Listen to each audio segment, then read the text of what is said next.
পয়গম্বরের সামনে সাহাবায়ে কেরাম দেখতেছে নবী আমার অনেক দিন যাবত খেজুর গাছের সাথে হেলান দিয়া দিয়া নবী আমার জুমার খুতবা দেয়, বয়ান করে।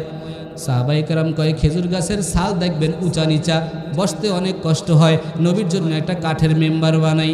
প্রস্তুতি নিয়ে নিছে কাঠের মেম্বার বানানোর জন্য।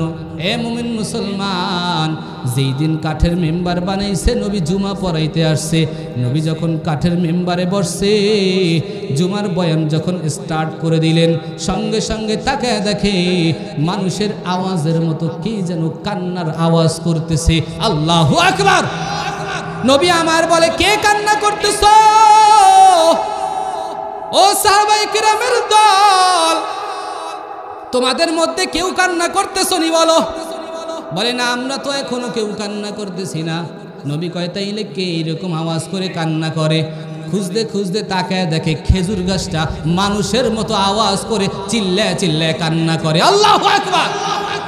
নবী আমার খেজুর গাছকে প্রশ্ন করলেন, এ খেজুর গাছ, কেন তুই কান্না করতেছ? খেজুর গাছ ডাক দিয়া বলে, মায়ার নবী আমার, আপনার সাথে আমার এমন একটা মুহাব্বত, আমি দুনিয়ার কোনো জিনিসের জন্য কান্দি না। ও নবী আমার, এই যে এতদিন পর্যন্ত আপনার মোবারক দেহটা আমার দেহের সাথে লাগছে, আপনার মোবারক দেহের যেই সুঘ্রাণ আমি খেজুর গাছ পাইছিলাম, আজকে থেকে ওই দামি একটা মেহরাব বানায় দেওয়ার পর, দামি মেম্বারটা বানায় দেওয়ার পর আমার সাথে এখন আর আপনি হেলান দিয়া জুমার বয়ান দেন না। ও নবী আমার, এতদিন আপনার সাথে আমার একটা মোহাব্বত জমে গেছে, আপনার বিয়োগ ব্যথায় আমি কান্না করতেছি গো নবী আমার। নবী ডাক দিয়া বলে, এ খেজুর গাছ, আমি তোর জন্য দোয়া করে দেই, তুই আর কান্না করিস না। কিয়ামত পর্যন্ত আল্লাহ তোর হায়াত যেন দিয়ে দেয়, আর কিয়ামত পর্যন্ত যত হাজির আসবে তোর থেকে যেন খেজুর খাইতে পারে, 12 মাস তোর খেজুর হবে, দোয়া করে দিলাম। খেজুর গাছ কান্না এখনো বন্ধ করে না। আল্লাহু আকবার।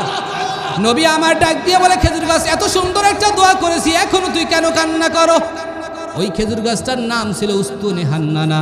নবী জিজ্ঞেস করে, উস্তুনে হান্নানা, তুই কেন এখনো কান্না করো? এবার খেজুর গাছ জবাব দিয়া বলে, নবী আমার, দুনিয়ার জমিন থেকে আপনি বিদায় নেওয়ার পর জান্নাতের মধ্যে সাহাবায়ে কেরামদেরকে নিয়ে জান্নাতে যাইবেন, আমিও চাই আপনার সাথে জান্নাতে আপনার চেহারাটা যেন দেখতে পাই। নবীর কাছে এই কথাটা বলার পর সঙ্গে সঙ্গে নবী আমার আল্লাহর কাছে দুহাত তুলে বলে, ও মালিক, তুমি এই খেজুর গাছটার জন্য জান্নাত কবুল করে নাও। বলেন আলহামদুলিল্লাহ। নবীদের দোয়া কবুল হয় কি হয় না? নবীর দোয়া করতে দেরি, কবুল হইতে দেরি হয়নি। নবী আমার দোয়া করছেন, সঙ্গে সঙ্গে নবীর দোয়া কবুল হয়ে গেছে। আল্লাহ পাক জানায় দিলেন, নবী আমার, এই খেজুর গাছ আপনার সাথে মুহাব্বত রাখার কারণে আমি আল্লাহ তাআলা তাকে জান্নাতি হিসাবে কবুল করে নিলাম।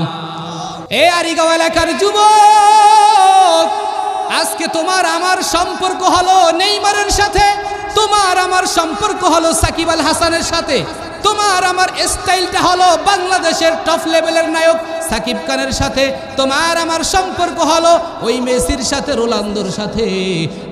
মনে করে 100 বার মনে করে রাখবা, আমার রাসূল হাদিসের মধ্যে জানায় দেয়, মান তাশাব্বাহা বিকাউমিন ফাহুয়া মিনহুম, যেই ব্যক্তি যেই জাতির সাথে সাদৃশ্য রাখবে, হাসরের ময়দানে তাকে ওই ব্যক্তির সাথে উঠে জাহান্নামে ফালায়া দেওয়া হবে।